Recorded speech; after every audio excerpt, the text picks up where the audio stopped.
Good morning. It is early. It is 7:37 a.m. on June 15th. We're at the middle of the month. It might be a two coffee pot day also. I just ordered a bunch of stuff on Amazon. The umbrellas I needed for the yard because the storm took out the one. My potato peeler that I had been eyeing for a while, and then a couple other things. My dogs are getting some new toys. The body aches this morning, and I don't know why, because I purposely did not do a lot this week, and I did end up going over to Blackburn Park yesterday and walked that trail. Was looking for a strawberry lemonade that McDonald's used to have, and they don't have it anymore. So I had to settle on a crisp Dr. Pepper. It's beautiful here in St. Louis. I don't know. It's in the 70s, low 70s. There's absolutely no humidity. It is beautiful, and you will hear me always refer to Wisconsin because Wisconsin summers are probably the best temperature-wise that anybody can ever experience. I need to be very active today. I am going to go cut my grass. I have some elephant ears I want to go plant. I want to work a little bit on Seaside Shore. I want to work on putting a syllabus together for these classes that I'm going to be teaching. But anyway, this morning, I'm sitting here and I'm thinking, this one class that I want to teach on how to write a book, the who, the what, the where, the when, the how, because I am a published author. And it's dear to my heart to teach this class. But as a person who wants to write, I'm speaking to whomever, when you decide the who in your book and the character that you are developing, in order to develop that character, you have to look at your own life, and you have to look at the players that are in your own life, designating the who. Who is it? Who is the main character in your life? And can you describe them? I'm looking at my dress. I'm covered in fur. I was messing with the dogs earlier. You just don't wear black when you come to my house ever. You'll end up with white dog hair. But who is it? Who is the main character? If you were writing a story about your life, an autobiography, is there a plot in your story? Can you look at your life from a certain point and designate all the significant individuals that made this impact in your life?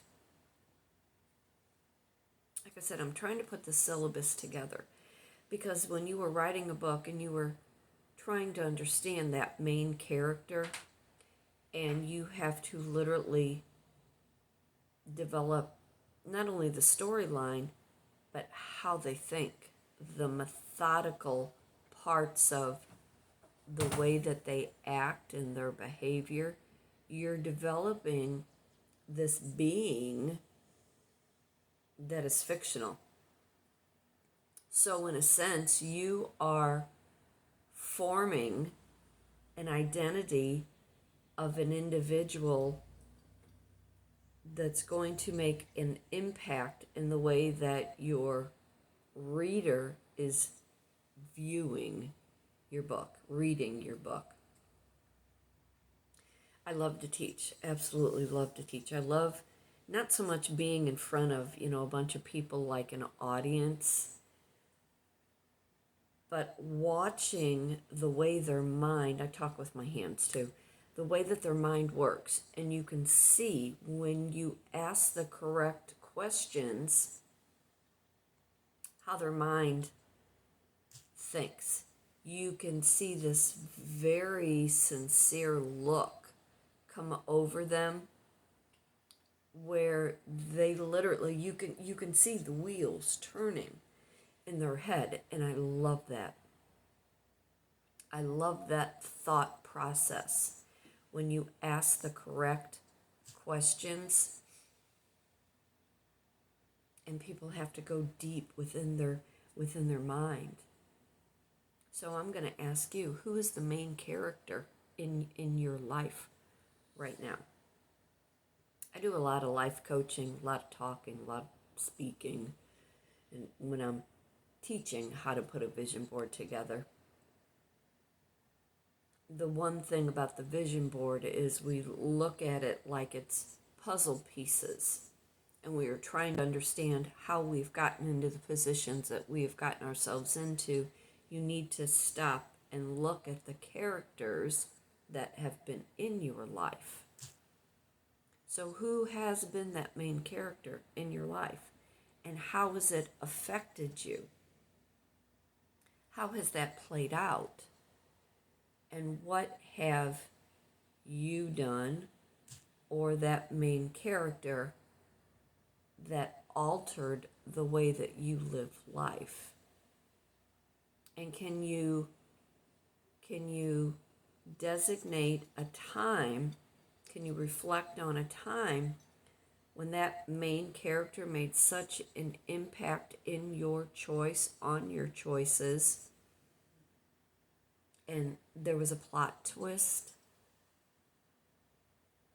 That will be one of the things that I ask when I am teaching this class, when we are talking about developing a character, the who in the story, and the impact that this character makes throughout all the chapters. Even as individuals, we each have chapters in our own life. Some chapters stay open-ended. Some people look for closure in situations they created. The closure is behavior, the way that people act. Some people leave chapters open-ended because they think they can return. They think, well, if enough time has gone by, they can insert a foot in the door. Think about it. How many open-ended relationships have you been in where there's been no closed door, there's been no closure, and you're waiting on something to occur, one, so you don't have to be the one to insert the foot, but you also, like in any good romance, there's a chase. Girl meets boy, boy meets girl. Girl puts her foot down. There are rules, there are boundaries. Boy does everything in their power to destroy that boundary because they cannot match energy, cannot meet the standard, so they bolt, they run, and then they expect the girl to chase. So in your own life, who's been the runner? Who's been the chaser? Who's been the antagonist? Who's been the protagonist? What closure needed to be made on a chapter that there isn't closure because it's open-ended? Boy meets girl, girl meets boy, they fall in love, stupid things happen, and it builds a story. Are you the main character in your own story, and can you recognize your who? But I'm Kitryn Marie. I reside in St. Louis, Missouri. I'm an artist, writer, speaker, life and a business coach, published author.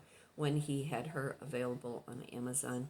Getting ready to hopefully teach in a few months, maybe beginning of next year. Fate turns on a dime. You decide what side of the coin you want to be on in the story of your own life. Reach out, kitrynmarie@gmail.com.